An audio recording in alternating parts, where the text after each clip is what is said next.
Adam and my fellow friends. Today, our group will present about the noise pollution in Chapter 5, Office Environment. Before we go more further, we would like to introduce ourselves, which my name is Wendy Anamosen. My name is Valerie Lauren Anakmegos. Hi, my name is Sonita Shana Gilbert. Hello, my name is Noanisha binti Mushidi.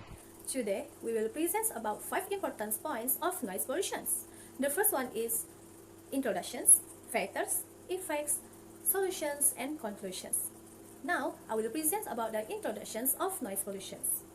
Based on Chapter 5, Office Environment, noise pollution means high occurrence of high-level, unwanted sound originating from conversations, machines, equipments, telephones, and various noise-processing building systems. According to the WHO, it says that the sound less than 70 decibels, it will not cause any ill effects to the living organisms, while the sound that more than 70 decibels will consider as the hazardous. Next, I will pass to the next presenter, which will present about the factors of noise pollution. I'm going to present about the factors of noise pollution in the workplace. There are 3 factors, which are: first, industrialization.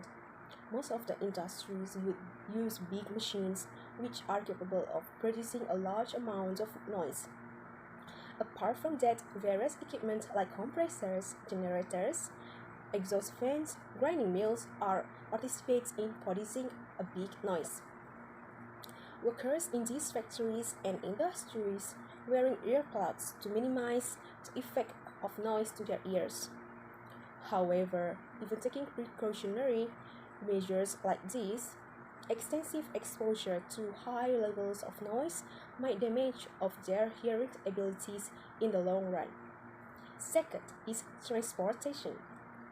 A large number of vehicles on the roads, airplanes flying over workplace buildings, underground trains produce noise, and people found it's difficult to get accustomed to that. So the high noise leads to a situation where it's a normal who loses the ability to hear properly. And the last but not least is construction activities. Other construction activities like mining constructions of buildings and even roads take place in almost every part of the world. The noise from construction activities hinder the hearing abilities of individuals exposed to these sounds, especially workers in the office. As a part of it include construction workers who participate in these activities, while other parts of it consist people encounter these noise either from their workplace. Thank you. And now my part is I want to present about effects of noise pollution. First, noise can be stressful. Noise is really stressful and it will shake one emotionally and physically. Next is noise can limit your productivity. Why studies suggest that in the chaotic work environment, jobs are almost 65% less efficient than staff who work in much quieter workplaces. And background noise can be a killer of efficiency. Next is other people's conversation can be even more destructive. Some employees' interactions are far more distracting than heavy machine or open floor plant workplace. Our minds are always tuned to listen to the conversation around us. Even though you do not want to listen, it cannot be prevented. Last but not least is multitasking becomes difficult. In a crowded office environment, multitasking is become almost difficult. And the more you try, the less successful you are going to be at multitasking because it is going to seem even easier with the environmental noise. Thank you. Today, I will talk about solution to noise pollution. Solution to noise pollution is the way how to solve problem of noise pollution. First, reduce sound in your space.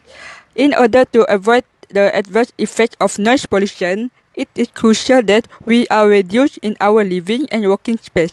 This means turning down the noise of your phone or other device. If you are working, make sure you can minimize the noise around you. Second is headphone. Another measure of sound pollution is the use of headphone. This can be a quiet, effective measure which is quite easy to integrate into your daily behavior. Especially at work, headphones have advantage that they kill noise and also make it easier to do phone call. Third is education.